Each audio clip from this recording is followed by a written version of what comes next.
안녕하세요. 연프보석 상자입니다. 이번 회차에서 29기 영식을 둘러싼 상황 중에 크게 주목할 부분이 두 가지 있었는데요. 하나는 현숙과의 대화, 또 하나는 영숙에게 조언을 듣는 상황입니다. 이 두 가지 상황을 중점적으로 영식에 대해 이야기해 볼게요. 우선 현재까지 29기 영식의 언행을 관찰 가능한 행동 패턴을 중심으로 먼저 정리해 보겠습니다. 1. 거절 이후에도 반복되는 접근. 영식은 현숙에게 명확한 거절을 여러 차례 전달받은 이후에도 직접 찾아갔어요. 할 말은 없다고 하면서도 불러냅니다. 상대가 불편하다고 표현해도 자리를 유지하죠. 접근의 이유가 불분명한데 행동은 멈추지 않는 모습을 보여요. 2. 대화의 목적 부재. 같이 시간 보내고 싶어서라는 말 외에 구체적 의제는 없었어요. 대화를 요청해놓고도 침묵하거나 엉뚱한 해명부터 꺼냅니다. 영식은 대화를 관계 형성이 아니라 자기 상태 해소용으로 사용하고 있어요. 3. 상대 감정에 대한 반응 실패. 상대의 긴장, 회피, 거절 표현을 인식하지 못하거나 무시합니다. 왜 그렇게 불편해요처럼 상대 반응을 문제 삼는 질문을 던집니다. 심지어 눈을 부라린다라는 표현까지 쓰죠. 불편함을 신호가 아니라 설명 요구 대상으로 취급하는 거예요. 4. 제3자를 끌어들이는 이상한 정리 행동. 순자에게 뜬금없이 여지를 주지 않겠다고 선언하더니 그 사실을 현숙에게 전달하며 자신의 행동을 정당화하려 했었죠. 본인의 논리로 자신은 관계 정리를 잘해나가고 있다고 믿고 있어요. 5. 반복 질문과 기억 삭제. 이미 여러 번 들은 거절을 나는 아예 안 되는 거냐고 다시 묻습니다. 이전 대화의 결론이 행동에 반영되지 않는 모습이죠. 인지된 사실이 정서적으로 저장되지 않는 겁니다. 그럼 이제 현숙과의 대화 상황 속에서 영식의 심리를 한번 살펴볼게요. 현숙은 영식과의 데이트 이후 맞지 않는다는 것을 느끼고 이 사람은 아니다. 마음을 확실히 정리했어요. 그리고 그걸 전달했죠. 하지만 그럼에도 불구하고 영식이 계속 찾아오자 현숙은 이제 불편함을 숨기지 않는 거예요. 말로도 말했고 표정으로도 말했고 몸 전체로 말했죠. 할 말이 없다. 같이 있고 싶지 않다. 지금은 피곤하다.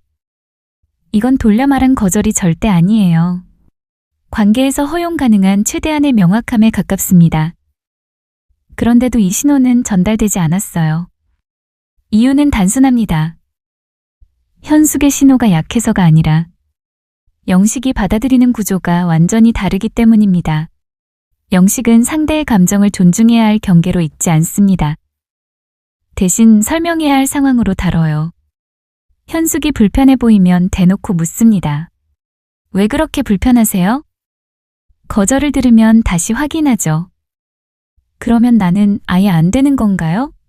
이 질문들은 공감을 위한 질문이 아닙니다. 상대의 감정을 논리로 정리하려는 시도에 가깝습니다. 사람을 불편하게 하는 지점은 바로 여기예요. 보통 사회생활을 하면서 사람들은 현재 상황이 어떤지, 타인의 감정이 어떤지 가늠하고 헤아려서 자신이 어떻게 행동해야 하는지 결정하잖아요. 그런데 이걸 일일이 확인하고 직접적인 답을 요구하면 상대가 힘들어지는 경우들이 있습니다. 알아서 딱딱 이게 안 되는 케이스인 거죠. 영식은 감정을 느끼지 못하는 사람이 아니에요. 오히려 자신의 감정에는 매우 솔직합니다.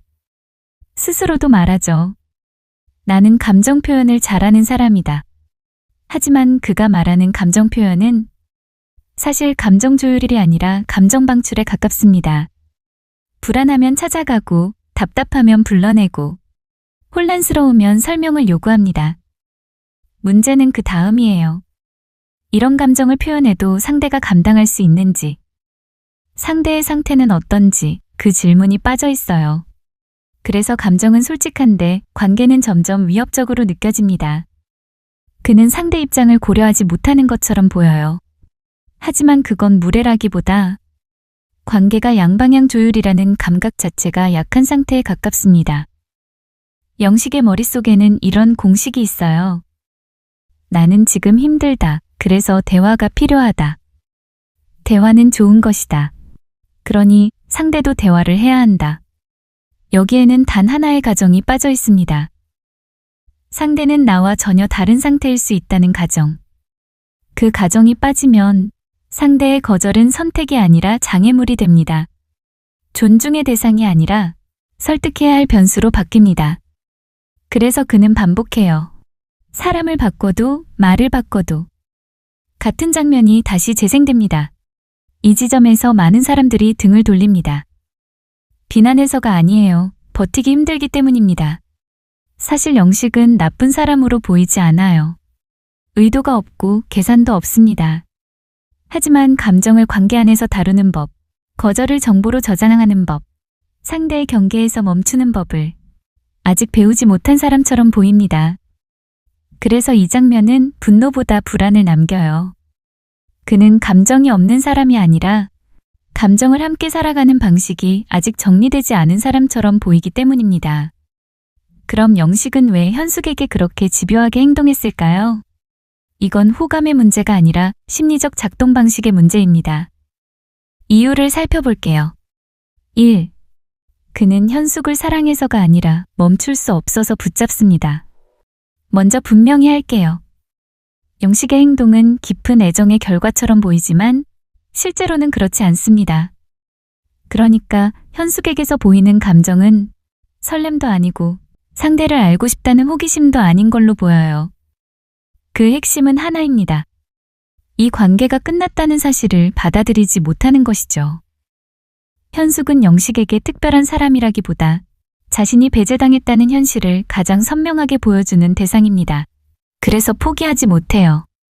정확히 말하면 포기라는 심리적 작업을 수행할 능력이 부족한 상태입니다. 2.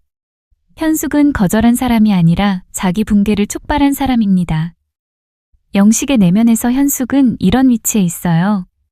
나를 거절한 사람이 아니라 나를 불안정하게 만든 사람이에요. 현숙의 거절은 단순한 관계 종료가 아니라 그의 내부 균형을 무너뜨린 사건입니다. 그래서 그의 행동은 이렇게 바뀌어요. 상대를 설득하려 하지 않고 자기 상태를 회복하려 하는 거예요. 대화를 원한다는 말은 사실상 이 뜻입니다. 이 불안한 상태를 내가 좀 정리해줘. 그래서 할 말이 없어도 부릅니다. 그래서 이미 끝난 이야기를 다시 묻습니다. 그래서 상대의 불편함보다 자신의 혼란을 우선하는 거예요. 3. 영식은 타인을 주체가 아니라 조절장치로 인식합니다. 이 대목이 가장 조심스럽지만 피할 수 없는 핵심이죠. 영식은 무의식적으로 타인을 이렇게 사용합니다. 내 감정을 확인해줄 사람, 내 불안을 완화해줄 대상, 내 서사를 완성시켜줄 증인. 그래서 현숙의 감정은 존중해야 할 독립된 영역이 아니라 내 감정 상태에 대한 피드백 도구로 전락합니다. 그 결과가 무엇이냐면 상대가 불편해하면 왜 불편하냐, 거절하면 정말 끝이냐, 두려워하면 그건 오해다. 이건 악의가 아닙니다. 하지만 결과적으로는 침범이에요. 4. 왜 하필 현숙인가? 이건 중요한 질문이에요. 왜 다른 사람이 아니라 현숙이었을까요? 이유는 의외로 간단합니다. 처음에는 일정 수준의 대화를 받아주었고, 지적 교류가 가능해 보였고, 초반에 완전한 차단을 하지 않았기 때문입니다. 영식에게 이것은 이렇게 번역돼요. 이 사람은 나를 이해할 수 있는 사람이다. 문제는 여기서 발생합니다. 이해 가능성을 책임으로 착각하는 거예요. 그래서 현숙이 멀어질수록 그는 더 접근합니다. 이해해 줄 수 있는 사람이 도망가면 자기 붕괴를 막아줄 장치가 사라지기 때문이죠. 5. 결론. 이것은 집착이 아니라 미완의 분리입니다. 이 사람을 설명하는 가장 정확한 표현은 이거예요. 그는 누군가를 붙잡고 있는 게 아니라 자기 자신에게서 떨어지지 못하고 있습니다. 현숙을 향한 행동은 사랑의 표현이 아니라 정서적 분리 실패의 반복 시도입니다. 그래서 더 안타까워요. 이건 고의가 아니고 의도적 가해도 아닙니다. 하지만 상대에게는 충분히 무섭고 위협적으로 느껴질 수밖에 없어요. 그럼 이번에는 영숙이 영식에게 직접 조언하고 훈계하던 상황을 살펴볼게요. 영숙이 영식에게 한 조언은 강도가 꽤 강했는데요. 즉각적으로 제동을 거는 방식이었어요. 정리하면 영숙의 메시지는 이겁니다. 정신 차려라. 여기저기 들쑤시고 다니지 마라. 사회생활 하잖아, 돈 벌잖아, 회사 다니잖아. 즉, 관계에서 최소한의 맥락, 예의, 자기 통제가 왜 필요한지를 현실 언어로 박아넣는 거예요. 그리고 이 장면을 묘사한 텍스트에서 중요한 포인트가 하나 더 있습니다. 영숙이 다른 남자들에게는 존댓말을 유지하는데 영식에게는 반말로 돌직구를 날린 것 말이죠. 이건 조언이라기보다 경고에 가깝습니다. 지금 너는 정상적인 상호작용 궤도 바뀌다라는 라벨링이거든요. 하지만 이 정도로 강한 조언과 훈계를 듣고도 영식은 또 인터뷰에서 현숙을 이야기해요. 물론 변화는 한 가지 있었죠.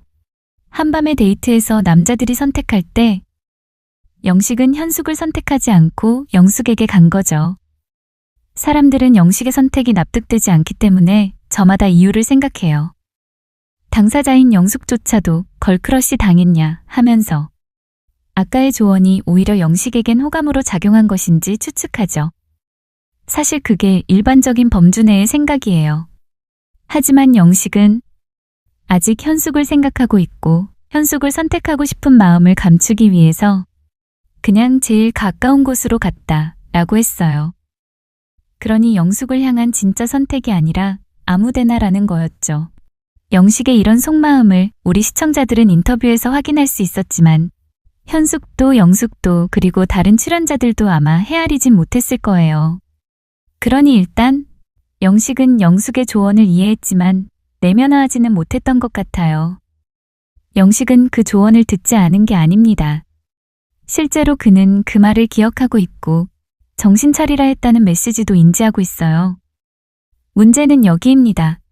조언이 행동을 바꾸지 못하고 설명용 언어로만 남아있잖아요. 그래서 조언 이후에도 이런 행동과 말을 했던 거예요.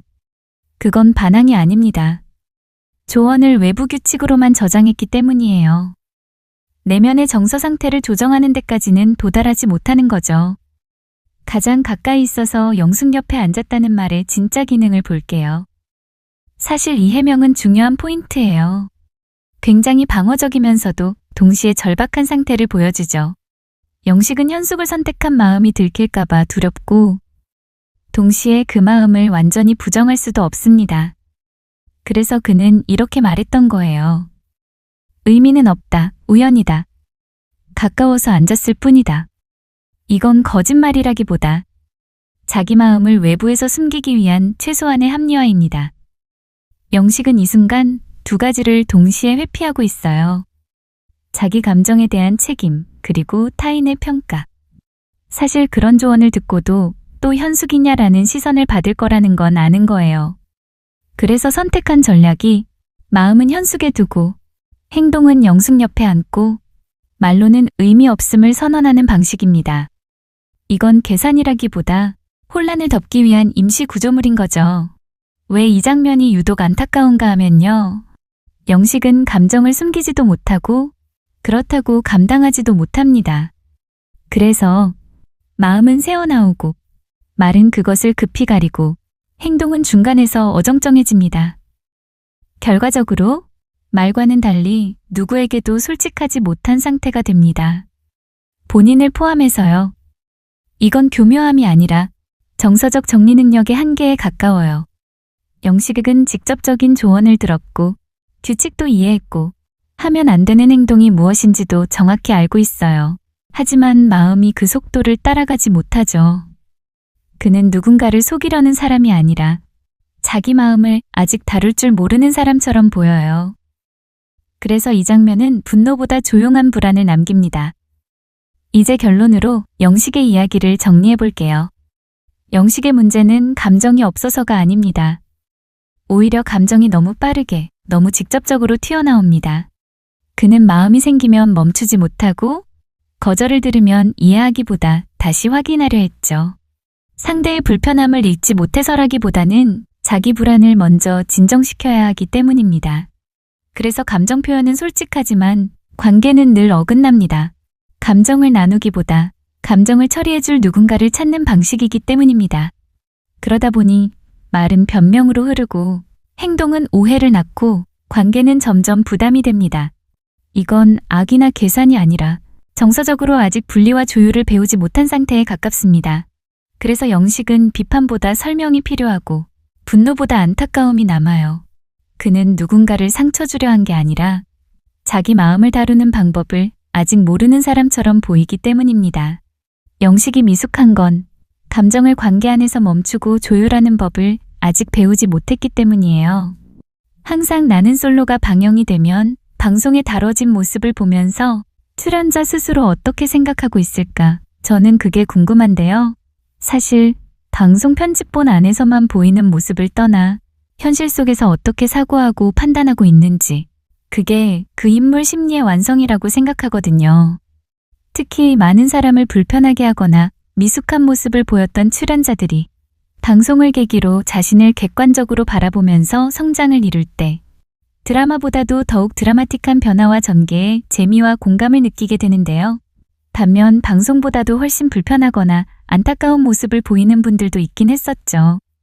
지금은 그 어느 때보다도 현재 29기 영식의 생각과 반응이 참 궁금해요.